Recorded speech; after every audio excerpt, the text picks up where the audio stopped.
Muy bien, pues buenas tardes, vamos a comenzar, son las 5:15. Les queremos dar la bienvenida a este evento que un grupo de ciudadanos, pues como yo digo, con inquietud cívica, ¿no? Nos decidimos a convocar a una serie de expertos con distintos temas y pues hoy vamos a hablar de seguridad, legalidad y convivencia social. De hecho, el título del foro es Sin ley no hay paz, seguridad, legalidad y convivencia social. Y entonces, cuando estábamos revisando a quienes invitar, pues consideramos que era una muy buena idea invitar a dos personajes, ¿no?, que tienen un amplio reconocimiento y trayectoria social aquí en la ciudad, tanto en el servicio público como en la participación ciudadana. Entonces me voy a permitir presentarlos. En primer término, nos acompaña hoy Jesús Alberto Capella Ibarra.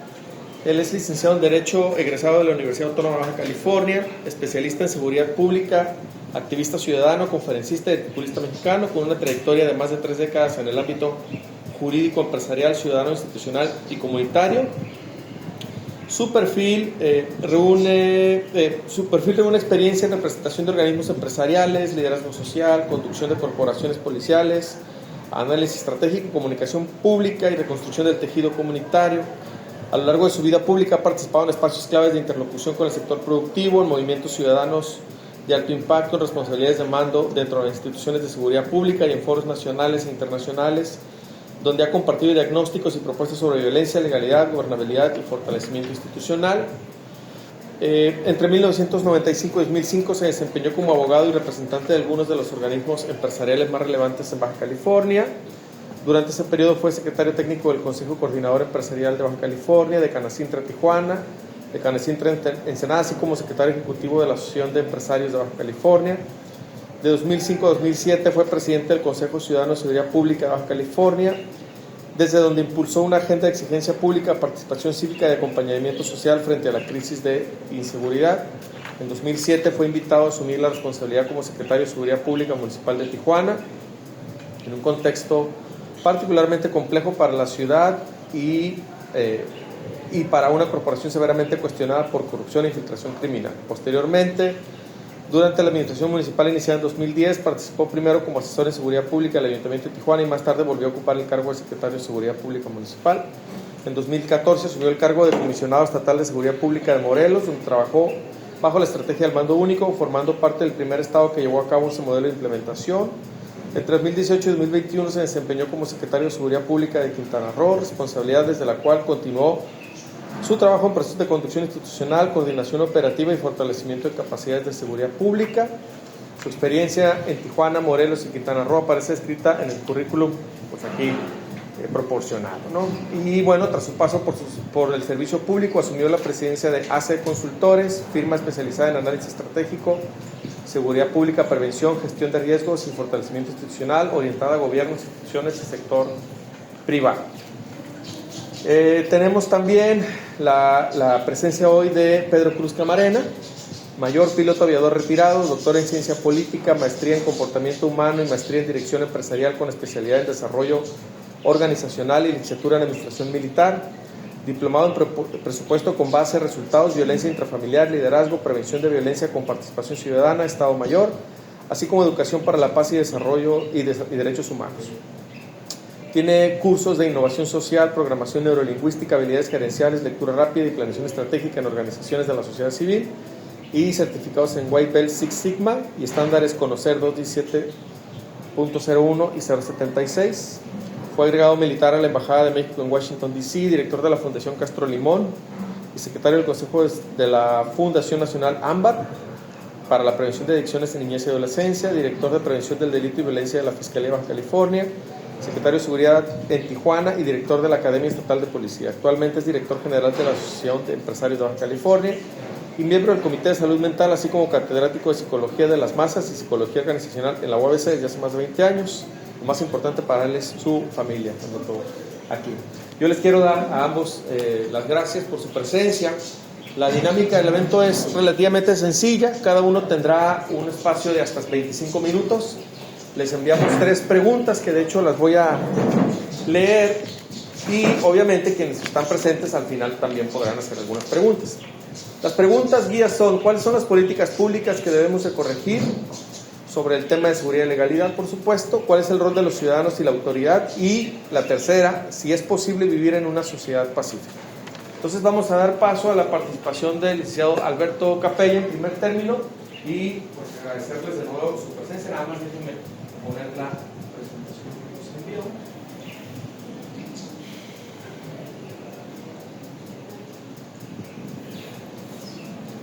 Y listo. Adelante. Pues muchas gracias, un gusto y felicito por la iniciativa. Un placer estar aquí. Pedro, muchas gracias, un gusto compartir esta mesa contigo. Yo estoy convencido que la paz no se decreta. No llega un gobernante estatal o federal y dice aquí va a haber paz y punto. La paz se construye prácticamente todos los días con la aplicación adecuada de la ley, con una autoridad dispuesta a sacrificar y asumir todos los riesgos que sea necesario por hacer su trabajo, pero particularmente con algo que está desapareciendo en México y que es lo más preocupante de todo este escenario: ciudadanos que no se resignen. Y lo que estamos viendo ahorita es precisamente una visión en sentido contrario, la desaparición de la participación y el activismo de la sociedad civil con mucha fuerza a partir del 2018 es probablemente uno de los elementos fundamentales que nos pueden llevar a que este país siga transitando en sentido contrario a la visión democrática, a la visión de calidad de vida para los ciudadanos y a la visión de un país reconocido y verdaderamente competitivo. Yo traigo unas líneas que quiero presentarles. Este 20, por llamarlo de alguna manera, me cayó cuando reiteradamente me hacían una pregunta: que era más difícil Tijuana, Baja California, el estado de Morelos o el estado de Quintana Roo. Y siempre me hacía reflexionar porque pues hay muchos elementos para tomar en cuenta. ¿Qué es más difícil? La capacidad del crimen organizado, su capacidad de fuego, el control institucional. Y me fui a la conclusión de que lo más complejo es la parte social. Desde hace mucho tiempo, sin tener los elementos que puedo tener yo ahorita en este momento después de la experiencia, cuando me decían probablemente tengas una invitación para ir a trabajar a Sinaloa, y les decía no hay manera de ir a trabajar a Sinaloa. Oye, ¿hay posibilidades de que vayas a trabajar a Guerrero? No hay posibilidades de ir a trabajar a Guerrero. ¿A Michoacán? Tampoco. ¿A Tamaulipas? Tampoco. Entonces yo empecé a entender, probablemente como pocos funcionarios, después de ser el líder del Consejo Ciudadano de Seguridad Pública, de encabezar la movilización ciudadana más grande de la historia de Baja California en el año 2006, de marchar desde San Quintín hasta Mexicali por 16 días por el asesinato de varios jóvenes tijuanenses que habían sido secuestrados. Y después de esa movilización, pues yo entendía perfectamente cuál era el ánimo de la sociedad baja californiana, particularmente los que habitábamos en la zona costa de la ciudad, del estado, perdón. Y era Mexicali como otra entidad. Mexicali era sumamente tranquilo, había ciertos problemitas, el valle traía sus complejidades, la Rumorosa también, pero era como un paraíso de tranquilidad comparándolo con lo que sucedía en Tecate, Tijuana, Rosarito. El sur de Ensenada empezaba a complicarse de una forma dramática. Pero esta circunstancia es muy interesante. Miren, las sociedades tienen tres círculos: un círculo blanco, un círculo gris y un círculo negro. El círculo blanco somos todos aquellos que queremos vivir en la legalidad, cumplimos con nuestras responsabilidades, que respetamos la ley, que le tenemos miedo a las instituciones cuando incumplimos con lo que debemos hacer, que tenemos la capacidad de defendernos, que pensamos en el futuro de nuestras familias en función del cumplimiento de nuestras responsabilidades personales. Luego, del otro extremo está el lado oscuro, el lado negro, la criminalidad, los mañosos, la gente que se dedica al ilícito, el narcotráfico, los extorsionadores, ahora un tema de novedad importante, los que secuestraban, los que cobran piso también dentro de las instituciones, que son unos pillos de primera. Entonces ese es el otro extremo, entonces blanco. Pero lo más dañino para una sociedad es el efecto gris. Es aquella parte de la sociedad que vive y que circula en los dos ambientes, con la gente buena, pero que también es muy ligerita para lavar lana, también es muy ligerita para comprar a la autoridad, para promover la impunidad cuando tienen algún problema, para admirar y relacionarse con la maña. Esos círculos grises son los que más daño le han hecho a México. Ahorita vemos lo que en su momento, si ustedes leen o escuchan mis declaraciones de hace 10 años, yo decía, la Pax Narca de Sinaloa es un error que no sé si lo voy a ver, pero tarde o temprano, cuando se rompa ese efecto interno de la familia del cartel, habrá graves consecuencias. Y no me equivoqué, 3.500 muertos en 2 años, 3.600 personas desplazadas, una cantidad impresionante de desaparecidos, el 80% de la economía de Culiacán echa garras. Ahí está el efecto de la Pax Narca, ahí está el efecto del círculo gris, operando con un importante nivel de admiración al narcotráfico y jugando con la autoridad. Y nuestro país tiene, lamentablemente, esos círculos grises de una manera determinante. Y para contestar la pregunta que me habían hecho, cuál de estos 3 lugares en los que me ha tocado trabajar con mucha intensidad, combatiendo el submundo criminal y tratando de atender de manera adecuada y gobernar las instituciones que estaban bajo mi responsabilidad, la parte más compleja fue, o es para mí, Quintana Roo. Quintana Roo tiene un círculo gris tremendo. No hay mucha gente buena a la que hay que defender. Tiene un efecto muy similar al de Tijuana, el sentido de pertenencia. Quintana Roo está dividido en 3 partes, es una entidad de 3 estados, 3 mini estados. El sur, donde está Chetumal, el colindante con Belice, y en Chetumal pues está la bajada de las avionetas, es una comunidad que vivió por muchísimos años, igual que nosotros, de la zona libre, con Belice. Se acaba la zona libre, se acaba la economía, y la aspiración del 80% de los jóvenes en Chetumal es trabajar en el gobierno, porque no hay otra cosa que hacer. Y los derivados de trabajar en el gobierno, pues es el comercio pequeño, el de los hot dogs, que son muy famosos allá, o sea, los negocios pequeños que pueden vivir del recurso. Pero hay un efecto criminal muy importante, es donde bajan las avionetas de Colombia, o de Venezuela, o de Bolivia, a cargar combustible o a aventar la mercancía a las lagunas fabulosas que son un paraíso de aquella zona, y se crea un fenómeno criminal denominado los recales, en donde los pescadores, en lugar de dedicarse a pescar, ahora están esperando que caiga la mercancía para ellos ser los que, lo que se vaya quedando de los narcotraficantes, venderlo al menudeo y crear un gran mercado. Eso es un negocio. El tránsito de trasiego de droga de muy alto nivel. El otro es la zona centro de Quintana Roo, donde está Tulum, Playa del Carmen y la isla de Cozumel. Esa es la zona centro. Ahí, pues obviamente Playa del Carmen, Cozumel y Tulum, lugares con una alta participación en términos de la economía, de cuestiones turísticas, el narcomenudeo es la parte fundamental. Eso es un negocio importantísimo para la zona. Un estudio que hizo la Secretaría de Turismo establecía que el 70% del turismo adulto que llega a Quintana Roo va por 3 cosas: sexo, droga o alcohol. Y particularmente las 2 primeras provocan 2 situaciones delictivas. Uno, la trata de personas, y la otra, pues obviamente el narcomenudeo. Con la presencia, lamentablemente, con los 22 millones de visitantes que tenía en aquellos tiempos anualmente el Estado, con una capacidad importante en términos económicos, y con la presencia de 10 grupos criminales internacionales operando en Quintana Roo por las bondades que representaba inclusive para el crimen internacional. Es Quintana Roo uno de los 3 lugares más importantes todavía para el lavado de dinero, y obviamente para el refugio de criminales europeos y sudamericanos y norteamericanos, porque como todo es güero, pues se confunden obviamente, y ahí hay una ansiedad muy importante. Es como una avenida revolución enorme, ¿no? Todo lo que se vea bonito no lo tocas, no lo arrestas, no lo molestas. Si acaso le bajas una lana en temas de tránsito, ¿no? Pero tratas de no molestar.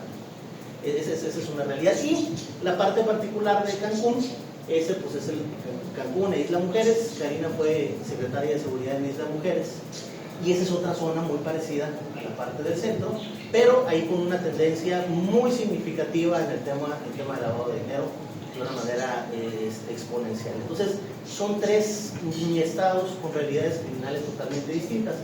En el caso de Chetumal, todo el mundo habla como los yucatecos, ¿no? Chetumal es totalmente la península de Yucatán, Cozumel también. Y si te vas a Cancún, prácticamente el tono es totalmente distinto, es un tono chilango. En Cancún, municipio de Benito Juárez no hay sentido de pertenencia. Son personas que huyeron de otros lugares, se refugian ahí, y cuando llegas con ellos y les dices, bueno, vamos a compartir estas actividades de carácter criminal, te dicen, ¿para qué? Si es parte de nuestro atractivo.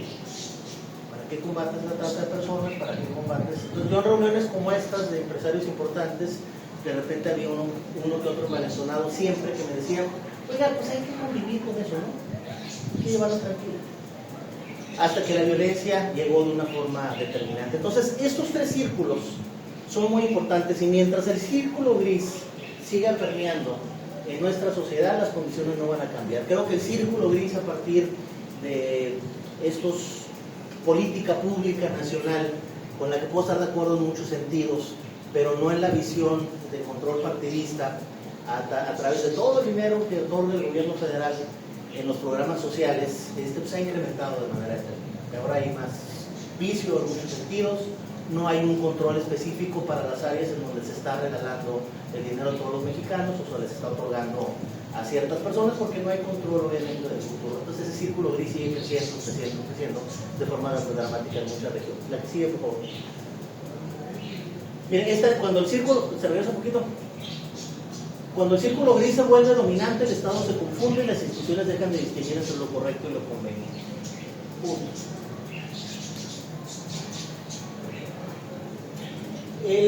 Hay un diagnóstico obviamente entre lo moral y lo cultural. Esto es lo que les comentaba en Sinaloa, pues la normalización y la admiración de esos Robin Hoods modernos que fueron los narcotraficantes en aquella zona. Ya todas las historias no me voy a detener ahí, pero creo que todos los conocemos y todos entendemos las dimensiones de lo que se ha generado.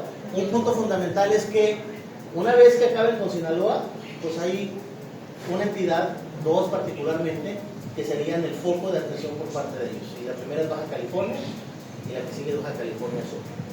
Cuando consuman aquello, si las instituciones baja californianas no tienen la resiliencia adecuada para un fenómeno similar, nos van a caer muy pronto.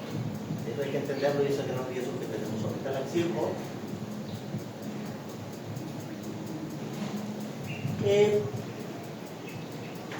Todos pensamos que México tiene mala suerte porque todos los que se reclutan para ser policías, ministerios públicos, jueces, pues terminan siendo corruptos. Todos entendemos que hay grandes niveles de impunidad, y la crítica de 2026 es la misma crítica que yo escuché en 1999 y en el año 2000. Las mismas visiones, los mismos argumentos. Y mi conclusión, después de casi 3 décadas de andar en este ambiente, es que el problema de nuestro país no es de mala suerte. El problema mexicano en términos institucionales es un problema de diseño. El diseño institucional está equivocado. Y mientras ese diseño no cambie, las condiciones no van a ser distintas para la sociedad. ¿A quién le gustaría que alguno de sus hijos fuera policía municipal de Tijuana? ¿A quién le gustaría? Bueno, en esa visión silenciosa que tenemos del concepto de ser policía, es evidentemente lo que pensamos de quienes queremos que se metan en medio de una bala en nosotros, porque es su responsabilidad cuidar nuestras vidas. Estamos equivocados. Y yo encontré en este proceso, que es una teoría muy de Alberto Capella, que el funcionario mexicano, ya extendido hasta la perspectiva militar, después de ese involucramiento que se les ha dado en áreas de seguridad pública, en el cual puedo compartir algunas visiones, pero no el hecho en sí y la responsabilidad que se les ha dado, parte de una visión muy clara. El funcionario mexicano en materia de seguridad vive dos grandes incertidumbres. La primera gran incertidumbre es de carácter laboral. Si yo hubiera sido jefe de policía con 4 ocasiones en Estados Unidos, ahorita tendría 4 pensiones de retiro. Seguramente cuando menos tendría 2 o 3 sistemas de salud el que yo quisiera escoger de los lugares en donde yo hubiera sido jefe de policía. Entonces, si a los jefes policíacos se nos trata como el Estado mexicano trata a sus funcionarios, pues imagínense lo que sucede con la tropa. Y esa situación de diseño está sustentada en varias visiones. Una muy particular, o la más importante, es la falta de presupuesto. Mientras en México no se entienda que el impuesto predial es que pagamos todos los mexicanos para que vaya directamente a un tema fundamental, que es la seguridad de las ciudades o de las comunidades en las que vivimos, y que necesita estar perfectamente fortalecido para que eso funcione, las cosas no van a cambiar. Entonces, la gran mayoría de los municipios fuertes en este país, que son 200, arriba de 100,000 habitantes, no tienen la capacidad presupuestal para desarrollar policías municipales, porque no cobran el impuesto federal. Entonces están esperando que papá gobierno federal venga, te ayude para que puedas desarrollar. Eso es el primer gran problema. La otra parte institucional es que pues, no hay pensiones de retiro.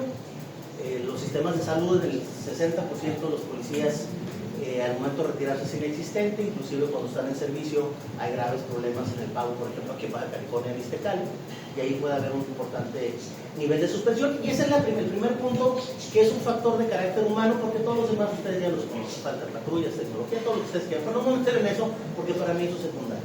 Esa es la primera gran incertidumbre del funcionario mexicano. La segunda gran incertidumbre es de carácter personal.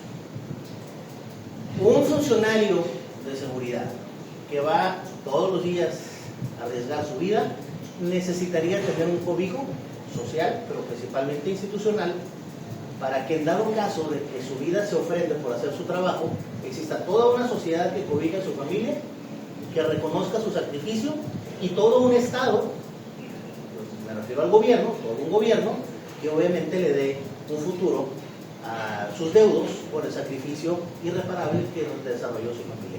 Eso en México es inexistente. Segundo factor, si le pegas a un policía, te metes con cientos de miles de policías que van a perseguir al autor de atentar en contra de un elemento que arriesga su vida, y eso también es inexistente. El círculo de impunidad de los policías asesinados en México, que son alrededor de 500 policías de diferentes corporaciones, incluyendo ya militares, anda alrededor del 97%.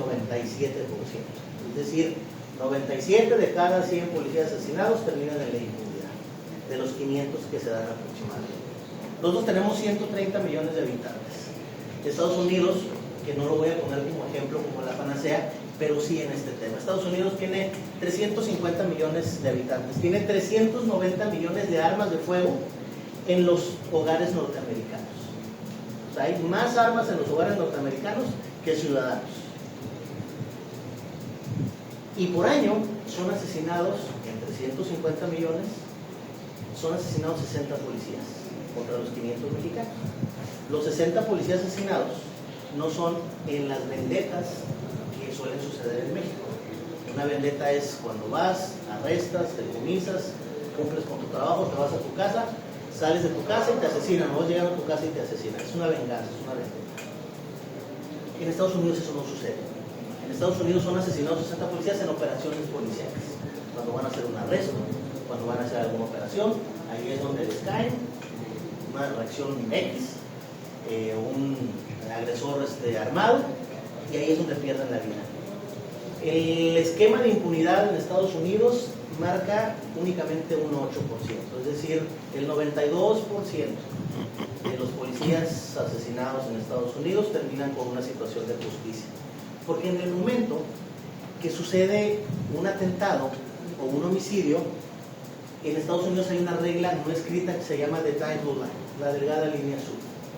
La delgada línea azul es un acuerdo entre policías que si alguien se mete contigo, vas a tener a 2 millones de uniformados de todas las corporaciones locales, estatales y federales detrás del agresor hasta que lo detengan. Porque ellos parten de una premisa fundamental. Lo peor que le puede pasar a un rescatista es convertirse en la víctima. Lo peor que le puede suceder a una sociedad que quiere seguridad es que quien la está proveyendo se convierta en la víctima de la criminalidad. Y en México no hemos entendido ese factor. Y mientras eso no cambie, podemos seguir discutiendo, gritando, escuchando discursos políticos, recibiendo propuestas, y las condiciones humanas en las instituciones no van a cambiar. Creo que eso se entiende cuando logras dirigir instituciones en materia de seguridad y entender el factor humano de la persona que conoces.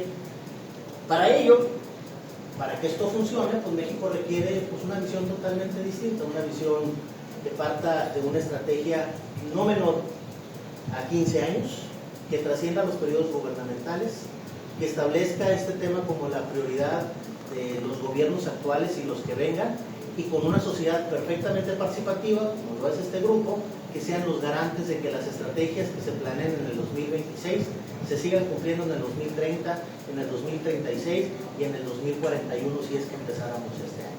Y de ahí renovar, obviamente, el pacto y el acuerdo social para que esto pueda modificarse. Sí hay forma de hacerlo. Hay un lugar en México que tiene niveles adecuados de seguridad, que tiene varios factores que yo establecí. Una sociedad extremadamente participativa, una sociedad comprometida con el tema de la seguridad y funcionarios públicos dispuestos a arriesgar, que arriesgan todos los días su vida, y un gobierno que reacciona en el momento que algún elemento policial sufre las consecuencias de hacer su chamba, y ese es Yucatán. Esos son los elementos, no es porque hablen distinto a nosotros, es porque hay condiciones en materia social y en materia institucional adecuadas. Uno de los factores sociales que son muy mitoteros. Entonces alguien que no habla como ellos inmediatamente notifican para saber quién demonios es. Entonces, por eso Yucatán se ha convertido y seguirá todavía en algún tiempo como una de las sociedades más seguras, una de las entidades o la entidad más segura del país, amén de que ya lo gobernó el PRI, lo gobernó el PAN y lo está gobernando Morena en ese periodo de seguridad. La política partidista no ha sido un elemento para distorsionar los esfuerzos institucionales en ese tema. Creo que ya agotó mi tiempo. Yo nada más quiero agradecerles. Aquí les dejo la presentación y pues estoy a sus órdenes para cualquier otra operación. Muchas gracias. Muchas gracias.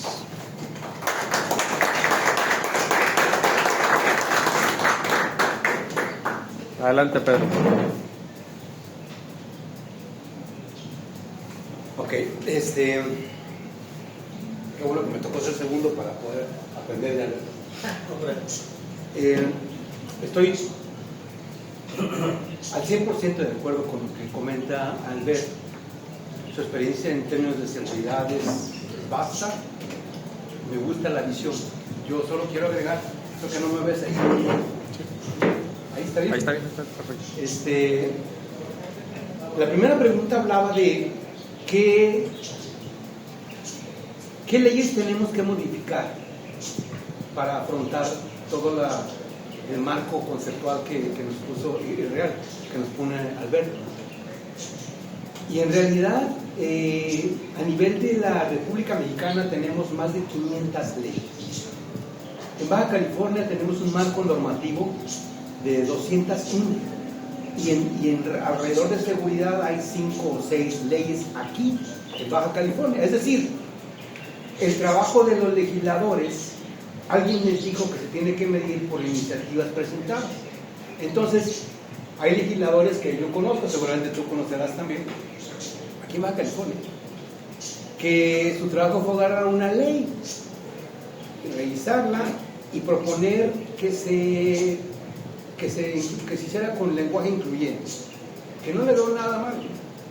Pero entonces, ese diputado está calificado por tener una reforma. Y después, esa misma ley le hace ajustes de temporalidad.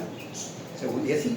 Entonces, la productividad legislativa nos ha dado esa cantidad de leyes.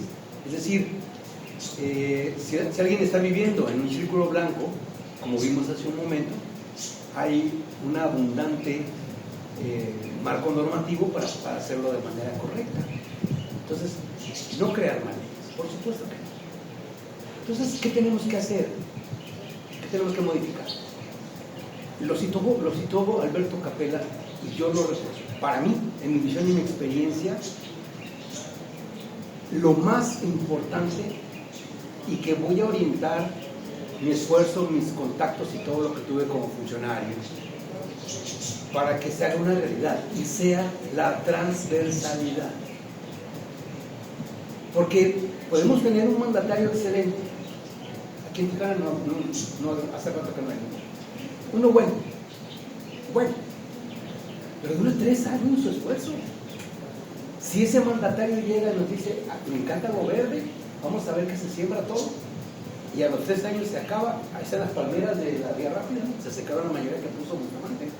Un desperdicio, como que da el desafío, decir como ciudadano, y se secó la palmera, porque es otro gobierno. Entonces, para mí, no sé cómo hacerlo porque no soy abogado, pero voy a ver cómo quien sepa de esto que se conviertan en transversalidad, de manera que una modificación, un enfoque que haya en términos de seguridad no sea discrecional para un gobierno del municipio, sino que tenga una métrica de al menos 10 años y 20 para medirlo como debe de ser, porque la reconstrucción del tejido social, el tejido social es un término de los sociólogos moderno, pero en realidad es cohesión social, y la cohesión es una capacidad de interactuar juntos.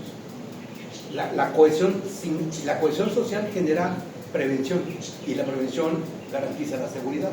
Es un camino muy lógico. La cohesión social, noticia buena o noticia mala, no se crea en 1, ni 2, ni 3 años. La cohesión social es un trabajo constante donde se involucran parte del pacto que decía Alberto. Yo me enfoco y quito otros actores porque los más importantes actores son los sociales. Vean lo que está haciendo este grupo. Vean lo que está haciendo este grupo. Y no porque Luis Carlos sea un compañero académico y eso, porque yo reconozco ese esfuerzo. Es utilizar su tiempo, la presencia de ustedes aquí. Esto es buscar algo. Ustedes están aquí porque están esperando algo de tipo social. Y la cohesión social se trabaja y se hace fuerte desde la conciencia ciudadana. No hay otra. No hay que darle al gobierno y decir, oye, presidente, fomenta la cohesión social. Porque tal vez sea un buen ciudadano, pero no está en su agenda. O porque el partido le pide otra cosa, ¿no? O porque hay que acomodarme estos 4. Yo fui secretario, cuando fui secretario de seguridad, lo que le dije a la alcaldesa es, cuando me pidió que fuera secretario, yo le dije, al principio le dije, no, gracias. Bueno, no me la pidió ella, me la pidió el fiscal. Y le dije, no, gracias. Abrió los ojos y dijo el chofer, no conozco una persona que haya ofrecido una secretaría que dijera que no. Dije, no. Yo ahí viví mis tiempos de emoción. 25 años en la Fuerza Aérea, pasé por inteligencia militar, fuerzas especiales, agregado en Washington. O sea, viví muchas emociones. Dije, no, gracias. Y sobre todo por mi familia, aquí está mi esposa y una de mis hijas. Y dije, no. Pero piénsalo. Y cuando llegué a la casa, vi a mis hijas y me di cuenta por qué me lo había pedido. Entonces dije, sí, cuente conmigo. Pero una condición. La secretaría la manejo yo del alfa al omega. Y entonces pude establecer un equipo de trabajo. Nada de que este equipo del diputado, y póngalo aquí del jurídico, porque es de no sé quién, del partido. Ni uno solo.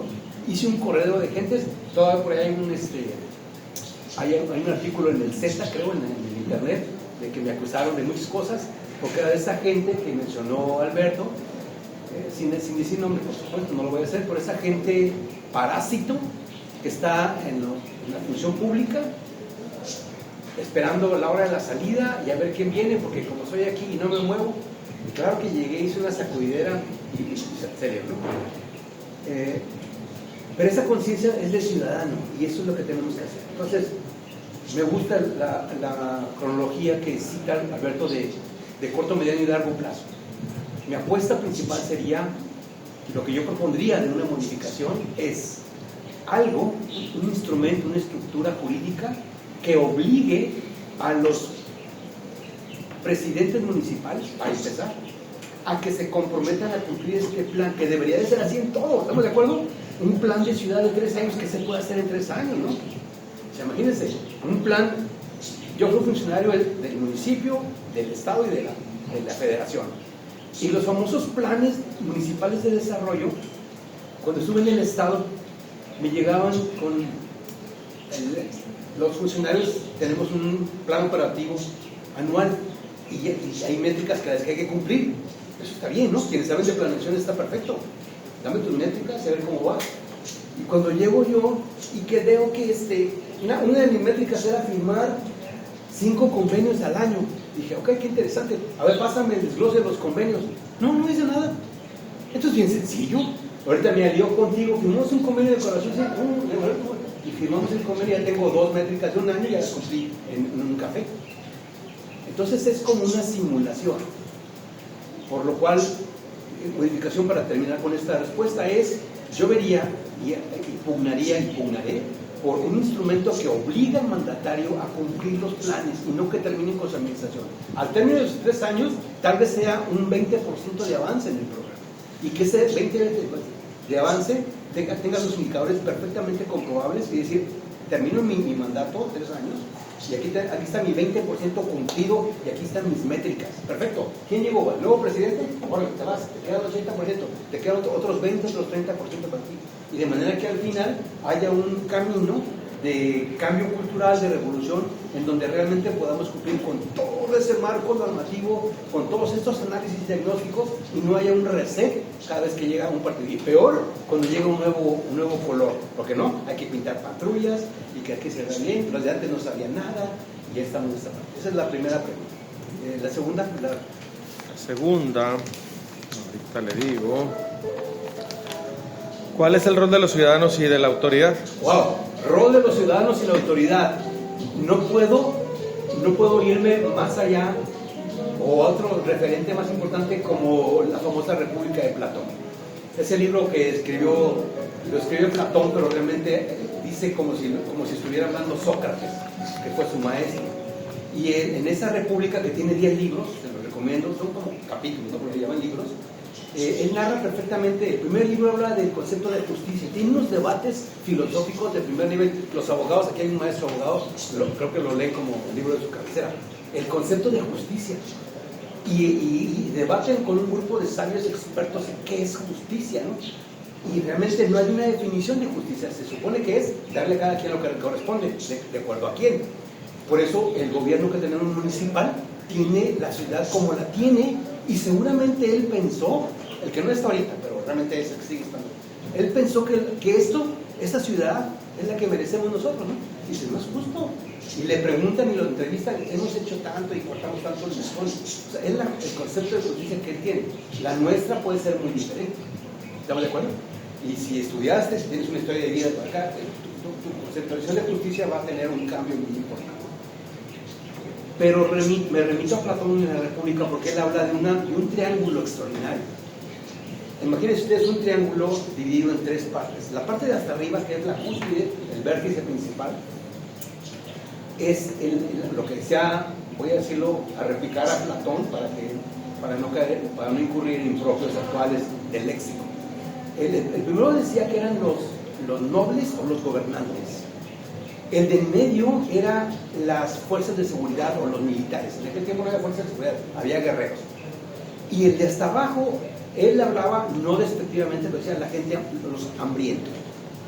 Eran palabras en griego que se traducen así, evidentemente no quería ser despectivo con ellos, pero eran los hambrientos. Entonces, él hablaba de que cada uno de los estratos eran muy importantes para que sobrevivieran las famosas polis griegas.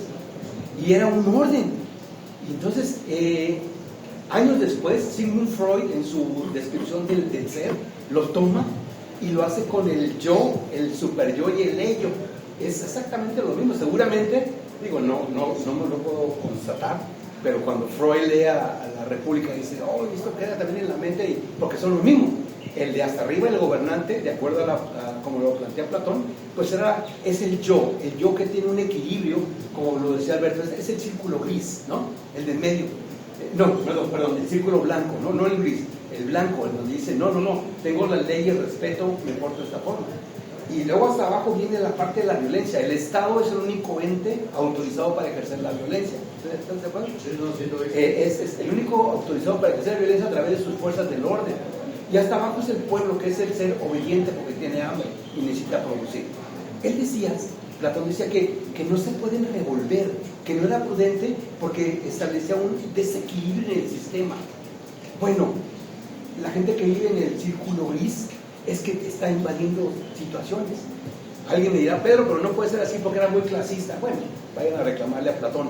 Pero me parece que podemos hacer una analogía importante con las salvedades del presente para ver cómo es, y Freud lo replica para que sea el individuo. Entonces, es importante que se conviva y que se respeten los niveles para que no haya caos.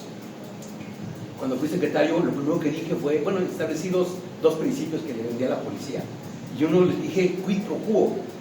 ¿Qué significa quid pro quo? Es como un intercambio, dando y dando. Porque ellos decían, secretario, no tenemos pensiones y que las viudas no tienen cómo. Y dije, ¿qué podemos hacer? ¿Hay dinero? Sí hay, no hay. Y como yo tenía la libertad de la secretaría, nada de que a ver qué dicen todo, a ver el presupuesto, hice un acuerdo rápido con los regidores, que todos estaban muy, muy alineados, pero claro, había con un interés de la fregada, ¿no? Para el voto se pedían obras, se pedían dinero, se pedían, puede ser eso. Cuando yo fui a hablar ahí de seguridad con ellos, les dije muy claro, aquí lo primero que le dije a los policías es, aquí no suben un solo peso para el secretario, que quede muy claro. Si alguno de sus jefes de distrito les dice, hay que dar dinero para subirlo al secretario, díganme, hay un teléfono de reporte, pero no hay un solo peso que suba. ¿Les queda claro? Soy el distrito y toda la tropa se enteró de que no había. No soy tan ingenuo para pensar que ya se había desaparecido la corrupción con eso, pero me quedó claro que no había ninguna maleta por ahí que pasaba escondida. Y eso me llenó a mi satisfacción y puedo estar ahorita tranquilamente y ver a mi familia como debe de ser. Y no me vanaglorio de eso. Es más, no me aplaudan, porque es la gente que vivimos del círculo blanco. Tampoco no es la obligación moral y ética de ser así, de no copiar en exámenes, de ser el mejor maestro, el mejor profesionista, de pagar tus impuestos. O sea, ¿cuánta responsabilidad tenemos los ciudadanos de cumplir? Es bien sencillo sentarnos aquí y despedazar a los gobernantes y Morena y el PRI, que no sé qué. ¿Y qué onda con nosotros en plural? El policía que pide dinero, pues va a haber alguien que se lo dé. El empresario que evita una multa más grande pagando por acá un poquito anteriormente es igualito de sancionable en términos de moral. ¿Qué es la moral y qué es la ética? Esas etimologías más antiguas significan costumbres. Entonces, que es el círculo gris que propone Capella.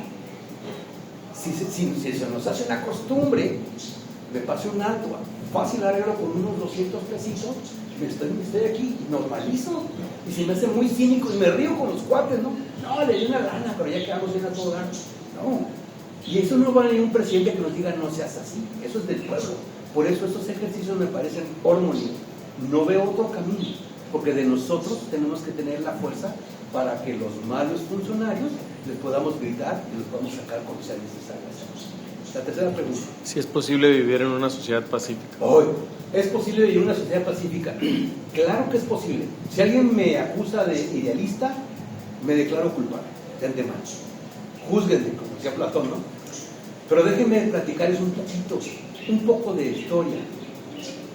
Por mis andanzas en inteligencia y en Washington y en esas cosas, pues tuve acceso a información de otro tiempo cuando mi pasaporte era diplomático, una visa que te abren la puerta hasta donde aquí te hablan, señor, pase jefe.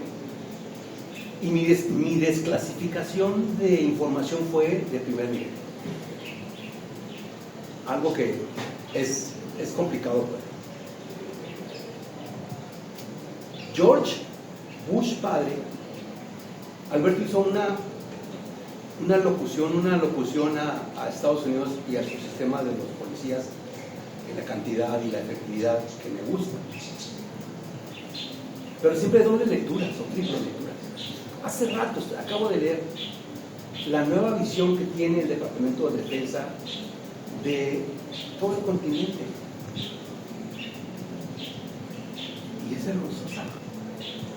Bueno, Bush padre, cuando fue presidente de la CIA, director de la CIA, escribió un libro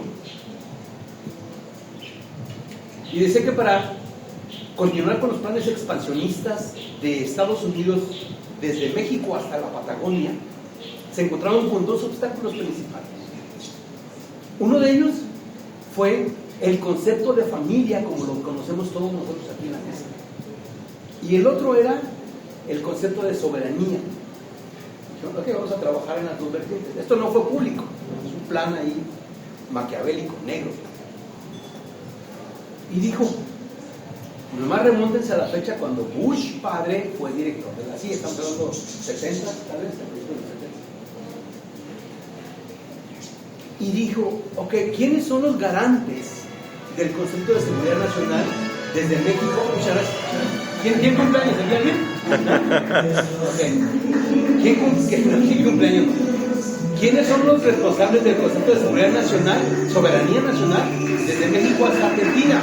Los militares. Ok, entonces vamos a trabajar con los militares. Y es necesario que los militares se les mande a funciones policíacas. Estamos hablando de los 60, 80. ¿Qué pasa ahorita? No solo en México. Es decir, no es como generación espontánea.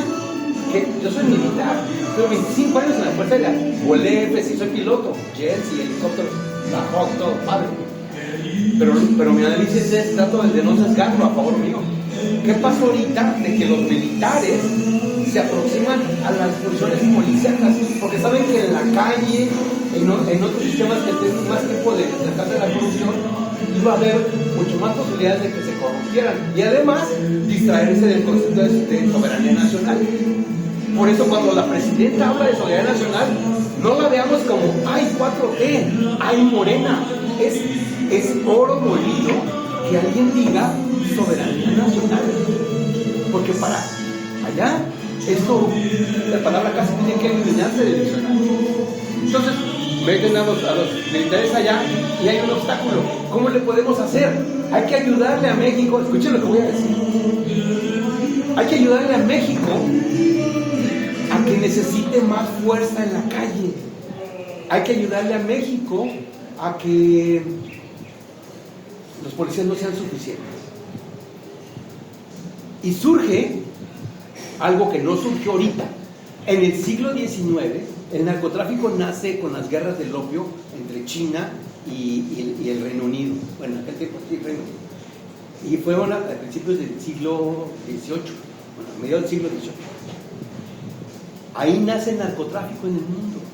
Cuando el opio, en la India se sembraba el opio y el Reino Unido lo comercializaba a través de la Compañía de las Indias Orientales hacia China, y tenían al pueblo chino totalmente adormilado con sus fumaderos de opio.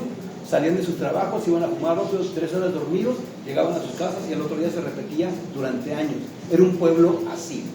Y ahí se hicieron los objetivos actuales. Es increíble cuando uno lee. Era minar la vitalidad de los pueblos a través de la droga.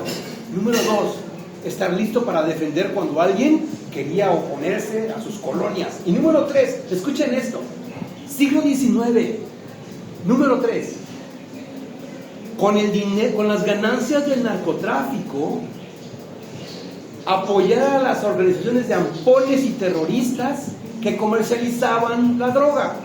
Ahora, ¿cómo se llaman esas organizaciones? Empieza con C y termina con arteles. Los cárteles. En Estados Unidos se consideran a los cárteles como fuerzas paramilitares. Cuidado, no veamos espejismo como que hay México, hay el Chapo, hay el Muletas, hay el Ingeniero. Claro, esos aquí son realidad, sí son realidad. Pero ustedes creen que el Chapo Guzmán, con apenas haber terminado la primaria, fue capaz de establecer un sistema de finanzas tan impactante en todos los continentes? Imposible. Tuvo una pequeña ayuda de los años. Entonces, como decía Porfirio Díaz, ¿no? ¿Se acuerdan de la famosa frase de Porfirio Díaz que hablaba de la cercanía de México con Estados Unidos? ¿Se acuerdan cómo decía, no? Pobre México, tan lejos de Dios y tan cerca de Estados Unidos. Yo sí la matizo un poco, porque no soy antigringo, pero sé muchas cosas y se las comparto un poco para que veamos que no es como que de repente surgieron los cárteles y surgieron las cientos de miles de armas y surgieron los especialistas en finanzas y lavado de dinero, y resulta que cruzando la frontera pues no hay campo, ¿no? Yo creo que la droga se pone ahí, está en giro, y cada consumidor llega y agarra su pedacito y se hace su todo. Entonces, sí es posible vivir en armonía, sí es posible, cuando reforcemos el tejido social número 1. Y el tejido social, ¿cuál es el principal productor del tejido social? Nuestras familias.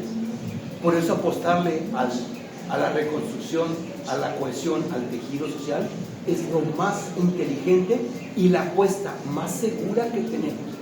Estoy de acuerdo con lo que dice él. Por supuesto que hay que reforzar a todos los demás de cuerpos y policías, ¿no? Cuando viví de secretario, me metí a platicar con todos.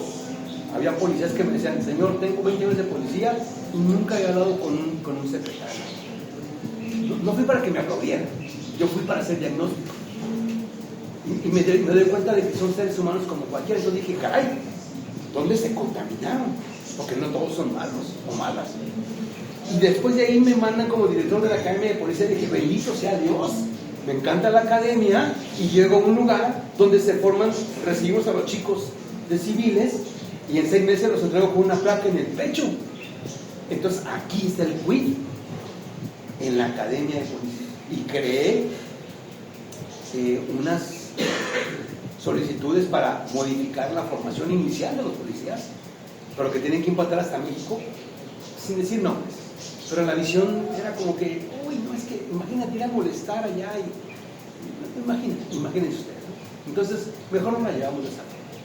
Pero de toda esta estructura de seguridad, en el centro está el ciudadano y siempre va a estar ahí. ¿Y el ciudadano cómo? El ciudadano que vive en la esfera blanca. Y eso estamos aquí.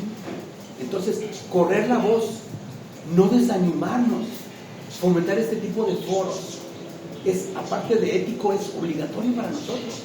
Y es dejar un terreno diferente, o dejar por lo menos las letras, para que las generaciones de adelante no se pasen todos en el gris, porque entonces la ciudad se va a hacer como otros países. ¿Okay? Gracias.